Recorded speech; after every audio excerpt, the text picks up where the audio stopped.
Romanos capítulo 12, verso 1. Eu vou pregar basicamente do verso 4 ao verso 8, porque do verso 1 ao verso 3 eu já fiz 3 pregações aqui, baseado nesses 3 versos iniciais. Mas para que nós possamos compreender o contexto, relembrar o contexto, vamos ler aí do verso 1 até o verso 8. Portanto, irmãos, exorto-vos pelas compaixões de Deus, que apresenteis o vosso corpo como sacrifício vivo, santo e agradável a Deus, que é o vosso culto racional. E não vos amoldeis ao esquema deste mundo, mas sede transformados pela renovação da vossa mente, para que experimenteis qual seja a boa, agradável e perfeita vontade de Deus. Porque pela graça que me foi dada, digo a cada um dentre vós que não pense de si mesmo mais do que convém, mas que pense de si com equilíbrio, conforme a medida da fé que Deus repartiu a cada um. Então, se você se lembra, na semana retrasada, que eu preguei, sobre o verso 3, se você se lembra, Paulo ele está dizendo, olha, pela graça que me foi dada. Ou seja, eu estou transmitindo a vocês o que eu recebi de Cristo. E aí, então, a exortação é, se eu digo que eu sou um cristão, um servo de Deus, o mínimo que eu tenho que fazer é me submeter à palavra do Senhor. Isso deveria ser o mais coerente. Mas hoje a cristandade, em sua maioria, eles dizem serem servos de Deus, mas eles querem submeter o texto bíblico quando lhes convém. Aquilo que traz um certo desconforto, ou vai contra totalmente aquilo que eles pensam, eles simplesmente fecham os olhos para o texto. Não, vamos pular esse texto, vamos passar por cima desta passagem e vamos tocar a vida. Paulo está dizendo, olha, eu estou falando com propriedade, com autoridade, e eu não falo de mim mesmo. Eu estou transmitindo a vocês o que eu recebi do Senhor, como ele disse lá na ceia. E aqui, mais uma vez, ele está dizendo isso. Olha, eu estou transmitindo a vocês o que eu recebi do Senhor, pela graça que me foi dada. Ou seja, eu não tenho nada para me vangloriar, mas pela graça do Senhor, eu vou transmitir esse conhecimento a vocês. E aí, então, ele vai usar uma metáfora do corpo, e ele faz esta alusão, ele usa esta figura, como ele usa também lá em Coríntios e também lá em Efésios. Ele compara a igreja de Cristo ao corpo, como um corpo. E ele diz, a igreja do Senhor é o corpo de Cristo, onde Cristo é a cabeça deste corpo. Ou seja, ele dirige, ele comanda, ele é o fundador, e ele é o mantenedor, e é ele que conduz a sua igreja. Mas antes de dizer que cada membro dentro deste corpo deve executar o seu papel, e eles devem estar bem alinhados e ajustados, Paulo diz que, primeiro, a nossa vida deve ser um culto a Deus, como ele diz aí no verso 1. No verso 2, ele diz que nós não devemos seguir o curso deste mundo, nos amoldar ao pensamento deste mundo. Como hoje, eu tentei pregar sobre isso, inúmeras coisas, inúmeros pontos que nós vemos hoje, que os crentes eles não são conduzidos pela Escritura, e sim pela cultura. São conduzidos pela cultura. E então Paulo está dizendo, vocês não devem seguir o curso deste mundo. Vocês não devem seguir a forma deste mundo, aderirem à forma deste mundo, mas vocês devem ter uma mente renovada, transformada, por meio da palavra de Deus. E aí então, ele diz, olha, para que vocês vivam assim em comunidade, façam parte deste corpo de Cristo, a primeira coisa que precisa estar na mente de vocês é, coloquem-se no devido lugar. Não pense de si mesmo acima do que convém. Por que há tantos conflitos? Seja no nosso relacionamento conjugal, nos relacionamentos, seja no trabalho, em meio à comunidade. Por que há tantas desavenças, há tantos problemas? Porque o ser humano se coloca acima do que convém. Ou seja, ele se acha superior aos outros. E Paulo está dizendo, se você quer viver em comunidade, se você quiser fazer parte do corpo de Cristo, você não pode se colocar nesse patamar acima do que convém. Ou seja, pense de si mesmo com equilíbrio. E aí, então, uma mente que foi transformada, e ela é uma mente renovada por meio da Escritura, essa pessoa ela vai se avaliar com humildade, ela vai tomar muito cuidado com o que ela há de fazer. Como Paulo disse, olha, considerai-vos uns aos outros superiores a si mesmo. Ou seja, o meu irmão eu considero superior a mim mesmo, então eu não vou ter problema. E aí, então, nós chegamos aqui no verso 4, aonde ele vai usar esta metáfora do corpo e fazer esta aplicação aí à igreja. Verso 4. Pois assim como em um corpo temos muitos membros e todos os membros não têm a mesma função, assim também nós, embora muitos, somos um só corpo em Cristo e individualmente membros uns dos outros. Então, a primeira coisa que nós temos que notar é: o corpo de Cristo possui vários membros. Assim como você olha para o seu corpo físico, você percebe que há vários membros, e cada um deles, se ele estiver em perfeita condição e executando o seu papel, o corpo se desenvolve bem. Tudo funciona nos seus mínimos detalhes. Mas veja, o corpo ele não é constituído apenas por olhos, ou por orelhas, né, ouvido. Não. Um corpo tem vários membros. Paulo ele usa essa figura lá em Coríntios. Imagine, se o pé diz: eu não quero mais ser pé. Não, meu negócio é ser olho. Vai ter um problema, vai ter uma certa confusão. E aí ele está dizendo: olha, nós somos muitos e fazemos parte de um corpo. Então você precisa entender isso. A igreja de nosso Senhor Jesus Cristo é constituída por várias pessoas. Deus nos fez assim, diferentes uns dos outros. Mas nós estamos unidos por um único propósito, que é Cristo Jesus. E aí então essa ideia que nós vemos hoje, né? Eu posso ser cristão, como os desigrejados dizem, né? Ser igreja e não ir, né, à igreja. Eu sou igreja e não vou. Geralmente quem diz isso, né, os desigrejados, eles não são e também não vão. Igreja, se você nasceu de novo, o Espírito Santo habita em você, você foi enxertado no corpo de Cristo. Então, o corpo de Cristo nos leva a essa ideia. Eu estou ligado a um corpo onde Cristo é o cabeça, ou seja, e junto com os meus irmãos eu adoro o Senhor e celebro o Senhor. Mesmo que haja inúmeras imperfeições, somos diferentes uns dos outros, mas estamos unidos por um único propósito, que é Cristo. Que Ele seja exaltado e glorificado por meio das nossas vidas. E nós também sejamos completamente transformados por meio de sua palavra. E é isso que Paulo vai tratar aqui. Vamos lá, verso 5. Assim também nós, embora muitos, somos um só corpo em Cristo, e individualmente membros uns dos outros, ou seja, nós estamos ligados. De modo que temos diferentes dons, segundo a graça que nos foi dada. Se é profecia, que seja de acordo com o padrão da fé. Se é serviço ou ministério, né?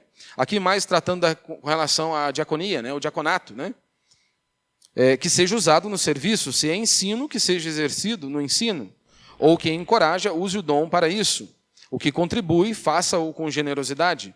Quem lidera, com zelo. O que usa de misericórdia, com alegria.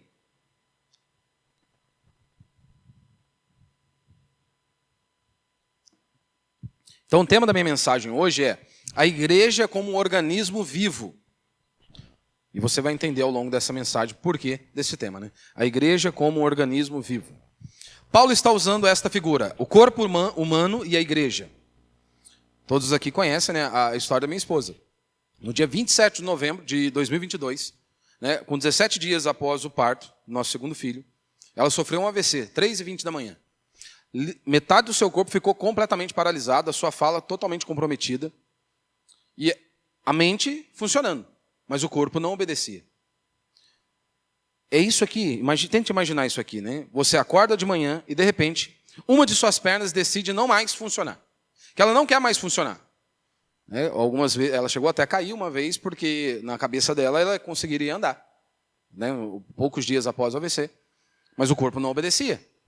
Tanto que hoje anda com uma certa dificuldade, o braço ele não obedece. Há uma certa dificuldade para desenvolver, ou seja, e todo o corpo sofre por conta de uma limitação. Todo o corpo sofre por conta de uma limitação, um membro que não executa a sua função. Nós não conseguimos sentir o peso dos nossos membros, porque se você é uma pessoa ativa e todos os seus membros funcionam, você não consegue sentir o peso do seu corpo. Por exemplo, o peso de um braço, né, ou o peso de uma perna. É extremamente pesado, mas como o seu corpo está bem ajustado, bem alinhado, todos os seus membros executam o papel, então tudo funciona normalmente. Mas a partir do momento que há uma interrupção, aonde o comando não chega, aonde aquele membro ele não executa a função, há-se um peso. E então todo o corpo sente. E é esta alusão que Paulo diz lá em Coríntios. Se um membro não executa o seu papel, o corpo sofre. Todos sofrem. Então pense nisso. Imagine você acordando de manhã e uma de suas pernas decide que não vai mais funcionar. Você tenta se levantar, mas não consegue. Os seus braços estão ali completamente ativos. Os seus olhos enxergam. O seu coração bate. Mas todo o seu corpo sofre por conta da paralisia de uma única parte, ou de uma única perna. Mas todo o seu corpo sofre. Isso nos lembra que o corpo depende da cooperação de cada membro. O mesmo acontece com a igreja de nosso Senhor Jesus Cristo. Se alguns membros eles não exercem suas funções, todo o corpo sofre. E como Paulo está dizendo aqui, todos nós temos uma missão. E todos nós temos um papel a ser desenvolvido. Seja em nossa comunidade ou em qualquer lugar que Deus te plantou. Você deve desenvolver o seu papel. Deus te deu talentos, habilidades e dons. E você deve usar isso, ou seja, colocar isso em prática para que a igreja de nosso Senhor Jesus Cristo avance dia após dia. Só que há uma grande confusão sobre o que é igreja. Porque, convenhamos, para muitas pessoas hoje, muitos olham para a igreja e veem a igreja apenas como uma instituição. Ou olham para a igreja como um lugar aonde ele vai ao domingo. Ou seja, eu tenho uma programação no domingo à noite e eu vou até lá. Outros tratam a igreja como um evento. Algo que ele vai para assistir. Né? Algo que a pessoa ela vai para assistir, ela vai fazer parte daquela programação. Ou seja, sem nenhum envolvimento pessoal. Por isso que é uma loucura. A palavra culto significa serviço. Serviço prestado ao nosso Deus. Então, por isso que você não vem aqui para ouvir o louvor e assistir. Você não veio para um show. Se você quer assistir algo, você vai a uma apresentação, você vai a um stand-up ou qualquer outro lugar. No culto, nós, o corpo de Cristo, os membros, os filhos de Deus se reúnem para juntos adorarem ao Senhor. O culto não é para você. O culto não é para mim. As canções não são para inflar o nosso ego, embora isso seja comum em nossos dias. Nós cantamos canções que engrandeçam o nome do nosso Deus. Não foi isso que você disse ao sair da sua casa? Eu vou cultuar ao meu Deus. Então tudo é para Ele. Nós cantamos canções que engrandeçam o nome do nosso Senhor. Nos esforçamos para isso. E aí então, eu tenho que me envolver. Eu vim prestar um culto ao meu Deus. Então, como que eu vou ficar feito uma múmia? Aonde eu não consigo? Eu não abro os meus lábios para adorar o meu Deus? Eu estou cantando canções que falam da minha salvação, da redenção conquistada por Cristo na cruz. E é como se eu estivesse sentado num iceberg. É uma coisa incoerente. Mas muitos olham para a igreja com essa perspectiva. Eu vou para assistir. Ou seja, eu não preciso me envolver pessoalmente. No entanto, a Bíblia nos mostra que a igreja é um organismo vivo. Um corpo interligado. Ou seja, onde cada crente ele tem um papel essencial. E em Romanos capítulo 12, do verso 4 ao verso 8, Paulo ele vai tratar sobre isso. O contexto, se você se lembra, nos 3 capítulos iniciais, até o verso 20 do capítulo 3, Paulo tratou da depravação total, da situação do homem sem Deus, e como o homem é podre. E até o capítulo 11, Paulo tratou e estava explicando o evangelho de nosso Senhor Jesus Cristo. Em resumo, ele estava tratando da justificação pela fé e da soberania de Deus na salvação. Agora, em Romanos capítulo 12, ele mostra como essa salvação se manifesta na vida da igreja. Ou seja, aqueles que foram lavados e remidos pelo sangue do Cordeiro, de maneira prática, como essa salvação se manifesta na vida da igreja. E em Romanos 12, ele começa dizendo que nós devemos nos oferecer como sacrifício vivo. E não apenas isso, como ele escreve no verso 1. Mas no verso 2 ele diz que nós também não devemos nos conformar, nos amoldar ao sistema deste mundo. E aí então, do verso 4 ao verso 8, ele explica que a igreja funciona como um corpo, onde cada crente ele tem uma função dada por Deus, ou seja, ele tem um propósito a ser desenvolvido. Mas se a igreja é um organismo vivo, qual é o seu papel nesse corpo? Seja em nossa comunidade ou onde Deus te plantou. Qual é o seu papel neste corpo? Porque se você nasceu de novo, o Espírito Santo habita em você, não interessa a sua personalidade. Porque alguns falam mais do que outros, alguns se expressam mais do que outros, mas todos nós devemos ser ativos na obra do Senhor.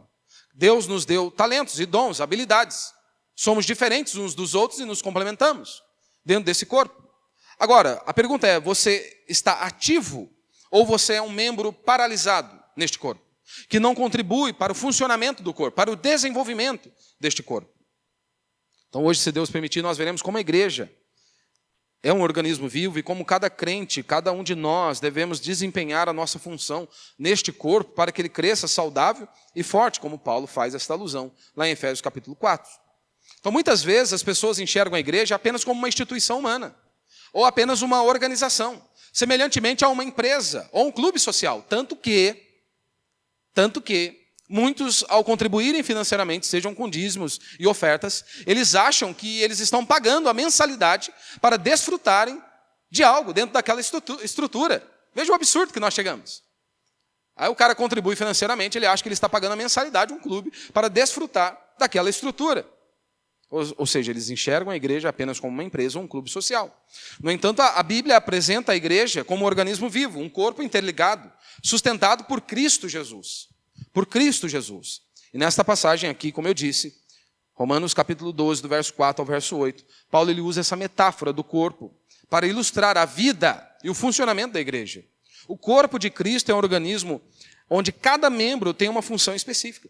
E a saúde de todos depende do envolvimento de cada um. Todos estarem ali bem alinhados, bem ajustados para que tudo funcione. Martin Lloyd Jones, falando sobre a igreja, ele disse o seguinte, olha, a igreja é um organismo espiritual vivo.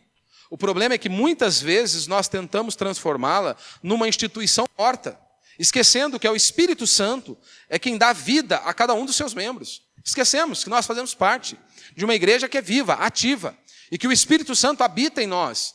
E é Ele quem nos capacita para esta obra e para a boa obra.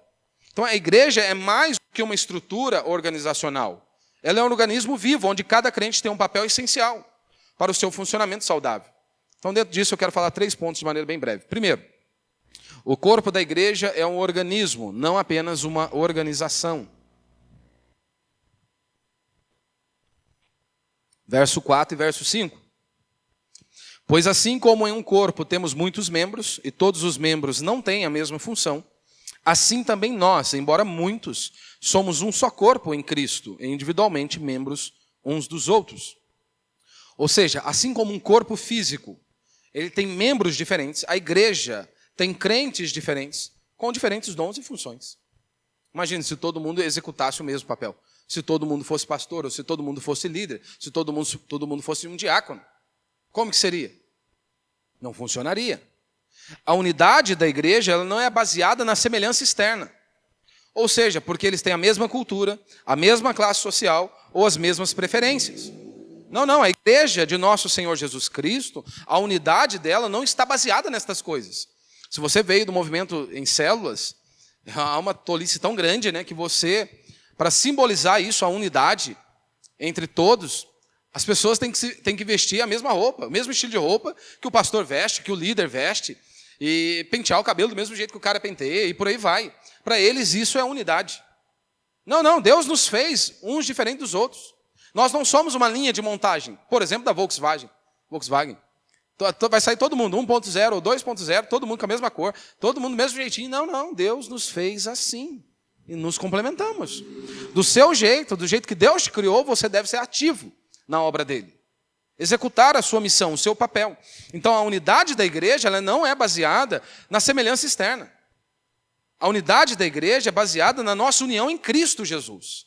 Mesmo com nossas diferenças, seja de classe social, de cultura, de criações, nós estamos unidos por um único propósito, que é o nosso Senhor Jesus Cristo. Exaltar a Ele, vivermos para a glória dele, ou como diz a Escritura, nele existimos e nos movemos. Toda a nossa perspectiva, toda a nossa vida gira em torno disso. Ou seja, isso também significa que ninguém é independente. Ou seja, cada membro tem um papel essencial na saúde do corpo. Cada membro tem que desenvolver o seu papel. Mas, pastor, qual que é a diferença, entre um organismo e uma organização? Veja, uma organização ela pode funcionar com regras, hierarquias e muita burocracia. Mesmo que os seus membros não tenham uma conexão verdadeira. Por exemplo, uma empresa, não é? Se você trabalha ou presta serviço em algum lugar, provavelmente lá haja regras, tenha hierarquia, talvez tenha muita burocracia. Mesmo que você não tenha uma conexão verdadeira com as pessoas, você se submete àquilo, porque por causa do seu trabalho, do seu salário, mas não há uma conexão verdadeira. Você está ligado ali, mas não há aquela conexão verdadeira. Um organismo, por outro lado, ele é interdependente, ou seja, se uma parte sofre, todo o corpo sofre. Não é assim com a cristandade? Se um sofre, todos sofrem, todos se compadecem, todos se ajudam, todos trabalham junto. Então, a igreja não é apenas um grupo de pessoas reunidas, mas é um corpo unido pela vida de Cristo. Sproul, ele vai dizer o seguinte, olha, a igreja não é uma organização feita pelo homem, mas é um organismo vivo criado por Deus. Cristo não é apenas o fundador da igreja, ele é a sua cabeça e fonte de vida. A igreja é totalmente diferente. Totalmente diferente. Segundo, cada membro tem uma função essencial nesse corpo. Verso 6 ao verso 8. De modo que temos diferentes dons, segundo a graça que nos foi dada. Se é profecia, que seja de acordo com o padrão da fé. Só abrindo um parênteses aqui, na questão da profecia, nós nos esforçamos, né? E afirmamos que seguimos a linha reformada. Só que nós não temos papa. Não interessa se é fulano de tal que tem 300 anos de ministério. Nós não temos papa. Essa é a grande diferença do cristianismo, do protestante, para o catolicismo. No catolicismo você tem um papa e ele é inquestionável. Nós, protestantes, e o problema hoje que muitos reformados, parece que eles ainda estão com esse ranço, né, do catolicismo, aonde há um papa. Se o fulano de tal disse, acabou. Nós temos que aprender a pensar de maneira bíblica e de maneira lógica. Arrancaram isso de nós. Arrancaram isso de nós. Pensarmos de maneira lógica e de maneira bíblica. Nós não usamos mais a cabeça. Tanto que as pessoas têm dificuldade de ouvir uma pregação. Por que elas têm dificuldade de ouvir uma pregação? Porque elas querem tudo mastigado. Elas não querem pensar. Elas não querem ir para o texto, examinar o texto. E não tem outro meio de você conhecer a Deus se não for debruçando em sua palavra. Deus se revelou a nós por meio da Escritura. Então, se eu quero conhecer o meu Deus, eu preciso me dobrar diante de sua palavra. Mas hoje as pessoas não querem. É um peso, é um fardo. É o que o salmista diz: olha, entrei no santuário de Deus, então eu atinei para o fim deles. Eu olhei, eu fui transformado por sua palavra, fui confrontado por sua palavra e por aí vai. Então, nós precisamos também nos esforçarmos para pensarmos de maneira bíblica e de maneira lógica. No meio reformado, e é claro, há muitos pastores que nós aprendemos muito com eles. Respeitamos, mas sempre será só a Escritura. Fiquemos com a Escritura. E é claro, com humildade e sabendo da nossa limitação, se homens infinitamente melhores do que nós erram, você acha que nós não estamos sujeitos a errar? Claro que estamos. Mas veja, por exemplo, a questão da profecia. Muitos perguntam, você acredita em profecia? Sim, acredito. Na profecia bíblica. Não essas profetadas que nós vemos em cada esquina. Coisas óbvias. Coisas óbvias. Isso eu não acredito. Eu acredito na profecia bíblica. Eu não vejo. Mas eu acredito. Então não é porque eu não vejo que eu vou dizer que não existe. Não, eu acredito. Se enquadrar no princípio bíblico, nos padrões e nos moldes da Escritura, não tem nenhum problema. Mas na linha reformada, muitos vão defender o seguinte, que a palavra profecia, quando ela aparece aqui no Novo Testamento, não apenas nesta passagem, mas no Novo Testamento, está ligado ao que? A palavra de Deus. Da palavra revelada, de pregar a palavra, ou seja, é a pregação. Puxa, nós vamos ter um problema aqui. Veja, aí você precisa usar a lógica e pensar de maneira bíblica. Se eu vou negligenciar a palavra, o significado mais básico da palavra, para aderir à minha crença, para enquadrar naquilo que eu acredito, eu vou ter que negligenciar, ou seja, negar o princípio básico daquela palavra, porque, veja, todas as vezes que aparece a palavra profecia, via de regra, está relacionado ao futuro. Agora, para eu aderir à minha crença, a moldá-la à minha crença, eu tenho que mudar o significado daquela palavra. Ou seja, não, aqui profecia é a palavra revelada, é a pregação. Poxa, então nós estamos igual os católicos romanos, não é? Não, o vinho aqui, não, o filho de Maria não é filho de Maria. Não é. Ou como muitos creem, não, o vinho aqui não é vinho. Ué, mas como assim? Como? Então, o problema é com a nossa limitação. Aqui está o problema, a nossa limitação. Então veja, mas vamos falar sobre dons, né? Eu não vejo. Muitos vão dizer, mas e o dom de cura, e o dom de sei o que lá? Eu não vejo. Mas também, eu não vejo nenhum texto claro na Escritura dizendo que cessou. Deus, ele faz o que ele quiser. Não é?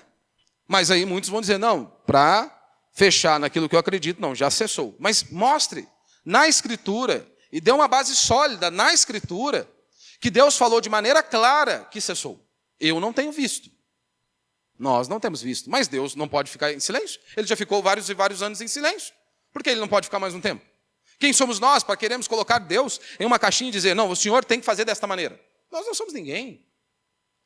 Temos que tomar cuidado, porque senão daqui a pouco nós somos uma espécie de fariseu lutando contra Cristo. Não foi isso que aconteceu com o Senhor nos dias de Cristo Jesus aqui nesta terra?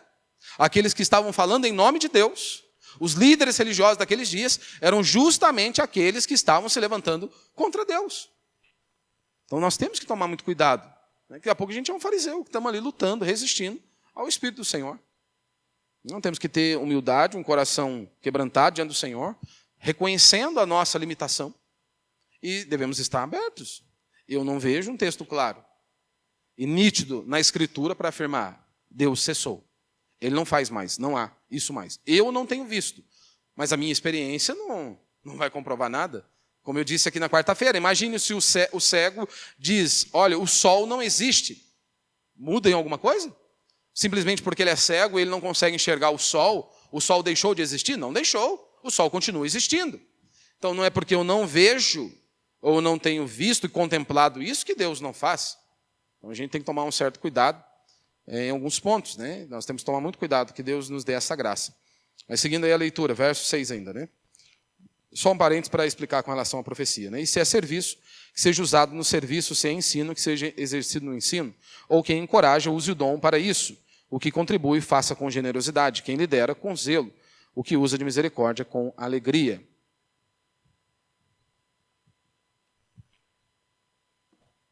Ou seja, temos diferentes dons segundo a graça que nos foi dada. Paulo diz no verso 6. No corpo humano, cada órgão ele desempenha uma função específica.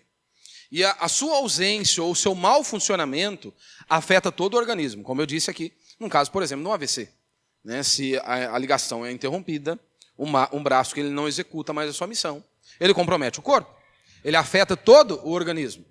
Porque é uma missão simples de mexer ou segurar uma panela. Você não consegue executar. Porque com uma mão você mexe, com a outra você segura o cabo da panela. Se o braço foi interrompido, né, a conexão foi interrompida, você não consegue executar essa missão. E da mesma forma, com o corpo de Cristo, Deus distribuiu dons diferentes, habilidades e talentos para cada crente. E todos são necessários, todos fazem parte deste corpo e cada um tem uma função a ser desenvolvida. Eu sempre brinco com o dedinho do pé. Né? Os dedinhos do pé é o mais feio, até a unha dele às vezes é feia, né? Aí você precisa dele, faz parte do pé. Você não quer ficar sem o dedinho, né? Faz parte do corpo. No corpo de Cristo é a mesma coisa. Há essa diversidade de dons. Deus nos fez assim. Aqui Paulo menciona pelo menos 7 deles. Né? Lá há outra lista lá em 1 Coríntios. Há em Efésios. Veja, ele está falando ali do dom da palavra, por exemplo. Né? Como eu citei aqui o caso da profecia. Ele fala também da exortação, de encorajarmos, de concordarmos, né? De conduzirmos os crentes com a verdade. Ele fala também dos dons de serviço, que nós devemos servir. Né, de apoio e cuidado prático dentro da igreja. De maneira prática ali, né? A palavra ministro, serviço, né? A diaconia ou diaconato, né? Se você se lembra, né? Quando os apóstolos estão ali, e de repente há uma demanda na igreja. E aí então o que eles disseram? Havia um problema na igreja, as viúvas não estavam sendo atendidas. E aí então a igreja precisava auxiliar essas pessoas. E aí os apóstolos, eles disseram: nós não podemos abandonar o ministério da palavra e a oração para servir à mesa. Não é que eles estavam se colocando numa posição acima de ninguém, mas eles sabiam da importância. E aí então fizeram uma eleição essa que talvez não haja nem no meio hoje para se levantar um pastor, que talvez não seja esse o requisito, de ser cheio do Espírito Santo, temente a Deus, que vive uma vida reta, santa, justa, diante do Senhor. Mas esse era o padrão que os apóstolos utilizaram, ou seja, exigiram para alguém servir à mesa. E fizeram lá, então, essa eleição. Eles disseram: olha, nós não podemos abandonar o ministério da palavra e da oração. Ou seja, eles foram comissionados por Deus para fazerem aquilo. E Deus, então, eles, por Deus, guiados por Deus, pelo Espírito Santo, levantaram pessoas para ajudar nesse serviço. Né? Aqui nós temos os líderes, né, que nos ajudam de maneira mais prática nesta questão, né, nas demandas da igreja. Ou seja, pessoas que foram levantadas ali por Deus, né, que nós vemos ali uma disposição, e nunca será fácil. Lidarmos com gente nunca será fácil. Ou você acha que nós vamos conseguir agradar todo mundo? Não, não vamos. Você acha que você agrada todo mundo? Você não agrada todo mundo. Eu não agrado todo mundo. Você acha que você não erra? As pessoas tendem a achar que elas são perfeitas, né? Não, todos nós erramos, todos nós temos falhas. Por isso que Paulo vai dizer: olha, suportai-vos uns aos outros. Vai chegar um momento na vida cristã que é suportai-vos uns aos outros. Há pessoas que é muito fácil, né? É prazeroso você estar ao lado delas. Há outros que são mais difíceis. E às vezes nós somos a carne de pescoço. Né? Às vezes nós é que somos a carne de pescoço. O resto é muito mais fácil. Às vezes é nós mesmos que somos. Então ele fala desse dom, né, da pessoa servir, estar ali atendendo, né, ajudando. Eu disse aqui até de manhã, se você participa de um pequeno grupo, né, porque aqui no culto não tem como você parar a pregação e interromper. Olha, eu não entendi isso. Lá no pequeno grupo você pode fazer isso. Né, tem um líder lá para te ajudar, para auxiliar junto com os irmãos. Você pode expor aquilo que Deus falou com você por meio da palavra, tirar as suas dúvidas, dar o seu testemunho, adorar a Deus juntamente com os seus irmãos. Agora, se você faz parte de um pequeno grupo, você tem que se atentar. Ora, o líder está ali, ele se preparou a semana inteira para aquela reunião. Ele se preparou a semana inteira, ele conta com você. Ou seja, ele conta com você. Se você faz parte da igreja local e faz parte daquele pequeno grupo, ele conta com você. Ele conta com você, por exemplo, também a pessoa que vai dar o lanche. Né? Tem um lanchinho ali. Ou seja, todos nós sabemos como é que anda as coisas. Né? Não está sobrando dinheiro para ninguém, né? Aí você imagina, o irmão vai lá, prepara o lanche com o maior amor, carinho. Daí você, simplesmente, você não vai à reunião. Mas não avisa ninguém também. Poxa, poderia ter avisado antes, olha, essa semana eu não vou conseguir. Né? A não ser que seja realmente assim, poxa, um caso assim, uma exceção da exceção. Né? Aconteceu um imprevisto aqui, beleza, todo mundo entende. Mas se você já tem, olha, eu não vou conseguir essa semana, avisa o irmãozinho lá que vai dar o lanche. Né? Avisa, manda lá no grupo, olha, essa semana eu não vou conseguir estar presente. Porque a pessoa conta com você. Se importa, fica preocupado. Eu me esforço para fazer isso aqui, não é? Se você falta ao culto, o que eu faço? A primeira coisa que eu faço é mandar mensagem para você antes de ir embora para minha casa, para saber se aconteceu alguma coisa. Às vezes a pessoa está precisando da gente, e se eu não entro em contato, e aí, como é que funciona? Nós não somos um corpo, não estamos juntos, ligados e alinhados, então nós devemos estar ali, atentos. Então, se você faz parte de um pequeno grupo, atente-se a essas coisinhas básicas, né? Você vai ajudar o líder, vai ajudar todo mundo. E o líder conta com você, né? Lembre-se disso. Paulo trata também aqui da contribuição. É claro que todos devem contribuir. Se você já frequenta a nossa igreja há algum tempo, provavelmente você já percebeu. Dificilmente eu tiro um tempo aqui para falar de dízimo e oferta. Porque procuramos falar na mesma proporção que a Escritura fala. Não que eu não creia que nós devemos contribuir. Todos sabem da necessidade. Se você mantém uma estrutura aberta, você tem um investimento a ser feito. Isso aqui é alugado. Então todos nós sabemos da necessidade. Então todos deveriam contribuir. Mas Paulo está falando que há alguns que eles são mais generosos. E nós vemos isso de maneira prática, né? Há pessoas que, para elas, você tem até que frear. Irmão, vai devagar, porque senão isso aí você está ultrapassando. Né? Mas ele faz com alegria, né? Com generosidade. Né? Ele entende a importância disso. Né? E um outro fator muito importante que ele frisa aqui também é a misericórdia com alegria. Né? Cuidar dos necessitados com alegria. Lembre-se disso, eu sou pecador. Eu sou falho, eu erro, eu piso no calo das pessoas. Então você também é assim. Não acha que você é perfeito. Tem gente que acha que é perfeito. Não, eu sou uma divindade. Não, você é imperfeito. Você tem falhas, você tem erros. Assim como eu tenho. E nós estamos aqui para sermos juntos, lapidados por Deus, por meio de sua palavra, e para caminharmos juntos. Prosseguindo para o alvo que é Cristo Jesus. Se você pensa em viver em comunidade, eu quero viver em comunidade, mas eu não quero estar junto, isso é uma loucura. Ora, eu nasci de novo, o Espírito Santo habita em mim, eu fui inserido no corpo de Cristo, mas eu não quero estar com os meus irmãos? Ué, que você quer fazer o que no céu então, criatura? O que você quer fazer no céu? No céu é só Deus e crente. Se eu não quero estar com os crentes, para que você quer ir para o céu então? Ué, não é coisa lógica, simples. Ah, mas a igreja não tem comunhão. A igreja não tem comunhão ou você não faz parte ativa da comunidade, da igreja local? São duas coisas totalmente diferentes. Duas coisas totalmente diferentes. A maior parte da nossa estrutura acontece por meio dos pequenos grupos. A maior parte. Se você vem no culto só de domingo, é óbvio que você acompanha os avisos aqui. Mas tudo acontece por meio dos pequenos grupos. É muito importante o pequeno grupo. É tipo a ideia, né? Qual que é mais importante, o culto ou o pequeno grupo? É como se fosse um passarinho. Qual asa é mais importante para o passarinho? A da esquerda ou da direita? As duas são importantes. Para nós vemos que o pequeno grupo é muito importante também. Não é uma estratégia marqueteira, não. Nós vemos na Escritura. No princípio, você tem uma reunião grande, você tem uma reunião pequena. É muito mais fácil para consolidarmos, apacentarmos, discipularmos. Porque aqui no culto você pode entrar e sair e eu não saber da sua dificuldade. Agora, se você está lá no pequeno grupo, facilmente vai ser identificado se você precisa de ajuda. Talvez você precise de um auxílio, de um recurso, ou até mesmo de um ombro, ou de uma oração. E aí você andando junto, você nos conhece, nós te conhecemos. É assim que funciona o corpo de Cristo. É assim que nós devemos andar. Então pense nisso, né?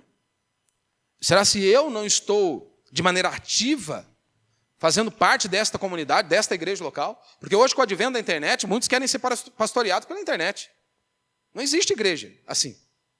Porque ali você escolhe o cardápio, você ouve o que você quer ouvir, você nunca vai ser disciplinado, não preciso contribuir financeiramente, não preciso me submeter, não é? Eu faço o que me dá na telha. Isso não é igreja. Podemos sim ser orientados, né? Receber bons ensinos de alguns homens, sem dúvida alguma. Mas você foi chamado por Deus para fazer parte de uma comunidade local. Você deve se envolver, ser ativo na obra de Deus. E lembrar disso, usar de misericórdia. Porque, convenhamos, se Deus fosse te fulminar no seu primeiro erro, como é que seria? Se Deus olhasse para você e dissesse o seguinte: olha, basta, você já falhou demais. Porque não é assim que nós queremos lidar com os outros, principalmente com o da nossa família, com os pais, né? Com a mulher, com os filhos. Não aguento mais. Com os irmãos da fé. Imagine se Cristo fosse lidar com você dessa maneira. Ser extremamente rigoroso, como você quer ser com os outros. Você quer ser excessivamente crítico? Seja consigo mesmo. Com os outros, estenda de misericórdia. Quer ser rigoroso? Pegar pesado? Comece com você. Seja excessivamente consigo mesmo. Excessivamente crítico consigo mesmo. E estenda de misericórdia para com o próximo. E isso deve ser feito com alegria, Paulo está dizendo. Ajudar e auxiliar com alegria. E lembre-se, nenhum dom é insignificante. Fomos criados por Deus, chamados por Deus, comissionados por Deus, e Ele nos deu os dons, habilidades e talentos, diferentes uns dos outros. Porque veja, no corpo humano, o coração é um órgão essencial, mas ele não está à vista, ele está completamente escondido. Da mesma forma, há membros na igreja cujo trabalho não é visível, mas são indispensáveis. Indispensáveis. Ou você acha que nós não precisamos de pessoas para nos ajudar em toda a estrutura? Claro que precisamos.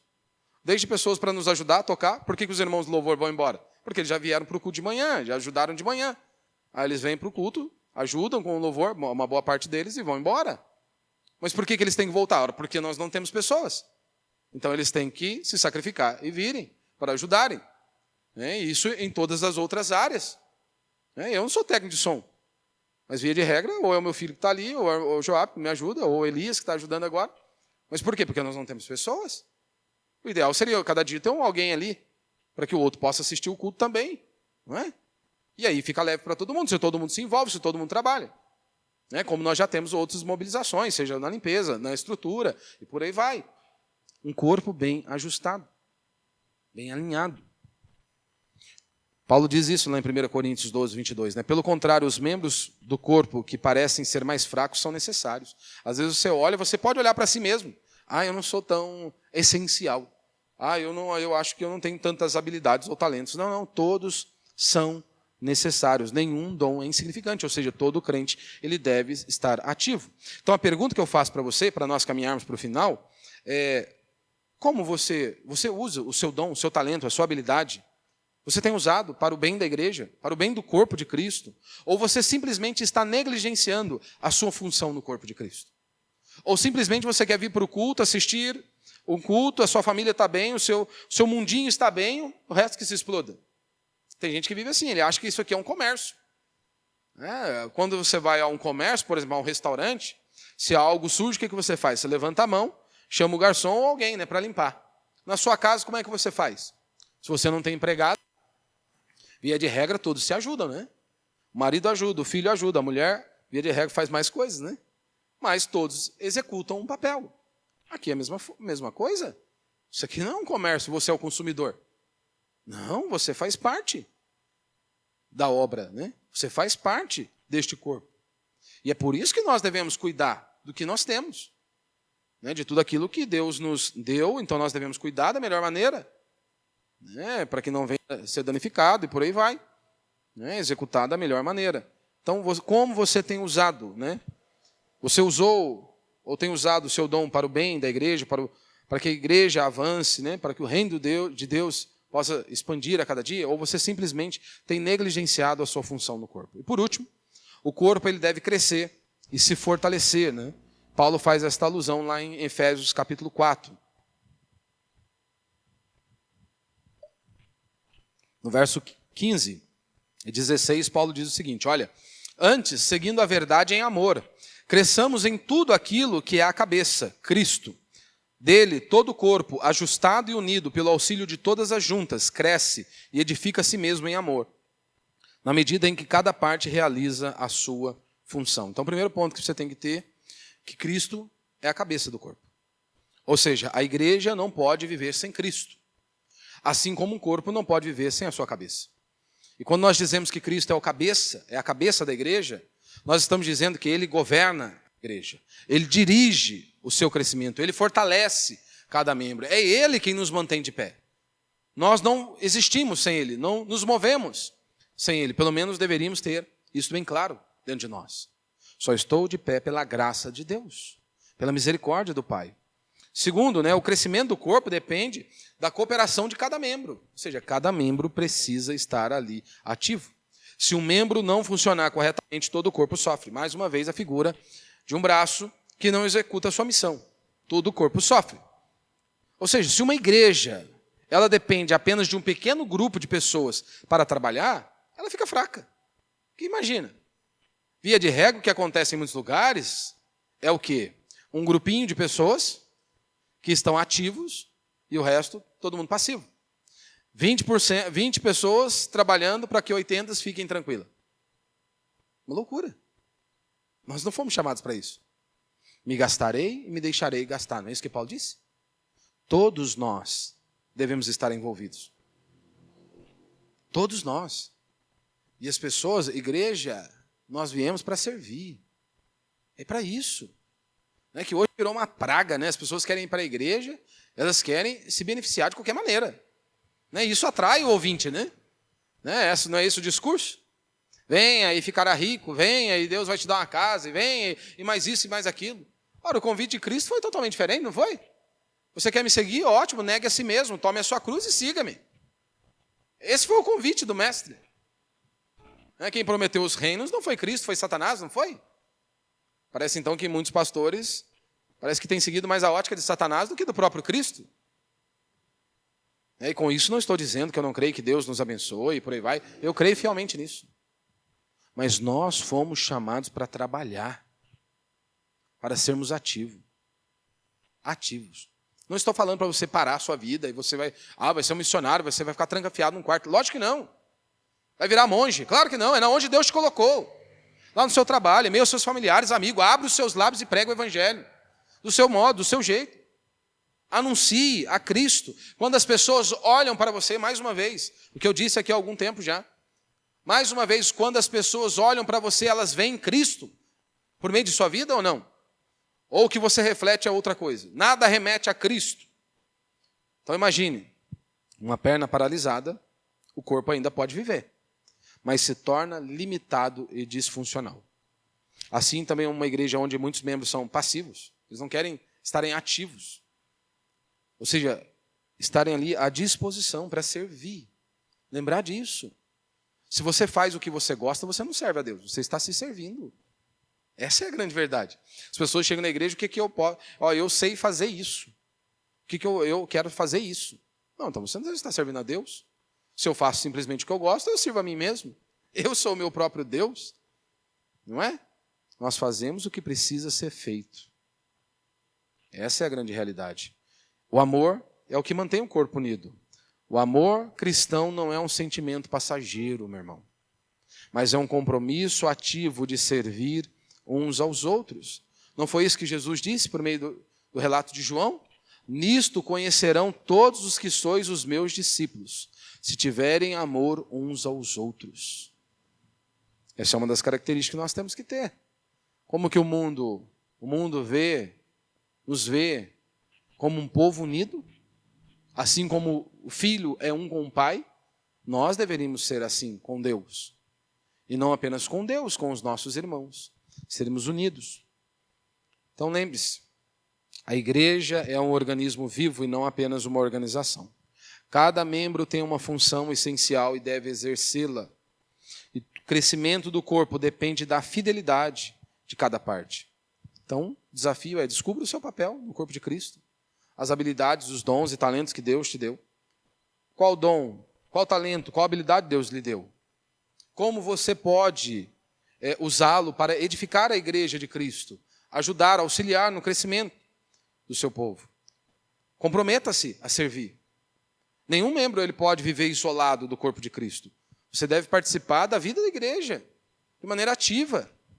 Estar ali envolvido. Ah, eu não tenho tempo. Mentira, você tem tempo para tudo.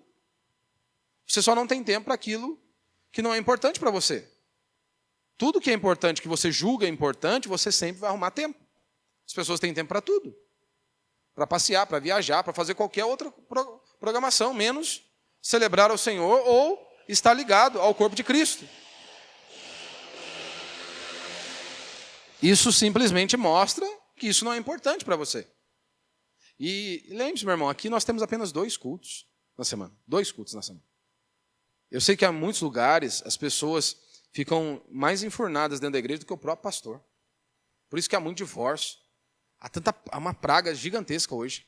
As pessoas se esquecem, mulheres se esquecem que tem o serviço de casa, que tem o marido, que tem a família. Ficam enfurnados dentro do prédio da igreja. Esquecem de tudo. Mas aí, por outro lado, muitos não querem mais fazer mais nada. Não querem se envolver com nada. Então, preste atenção, medite nisso, né?